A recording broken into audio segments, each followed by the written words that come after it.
கமல்ஹாசனோட படத்தை நாங்கள் எடுத்துக்கிட்டோம் அப்படின்னு சொன்னால், நாயகனுக்கு பிறகு இப்போது பிரம்மாண்டமாக உருவாகக்கூடிய ஒரு படம் அப்படின்னு சொன்னால் அது தக் லைஃப் திரைப்படம் தான். மணிரத்னம் இந்த படத்தை இயக்குறாரு.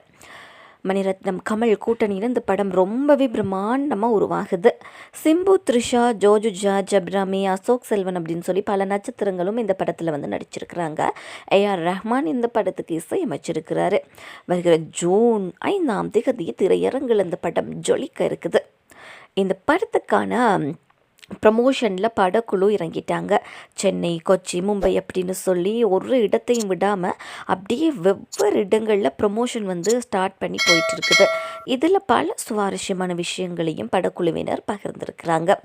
இந்த நிலையில் தான் ஒரு இன்டர்வியூவில் சூப்பர் ஸ்டார் ரஜினிகாந்த் நடித்ததில் கமல்ஹாசனுக்கு பிடித்த படம் எது அப்படின்ற மாதிரியான ஒரு கேள்வி ஆப்ஷனாக கொடுத்துருக்குறாங்க.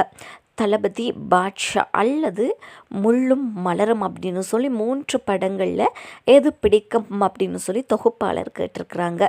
எனக்கு முள்ளும் மலரும் படம் தான் பிடிக்கும் அப்படின்னு சொல்லி கமல்ஹாசன் சொல்லியிருக்கிறாரு.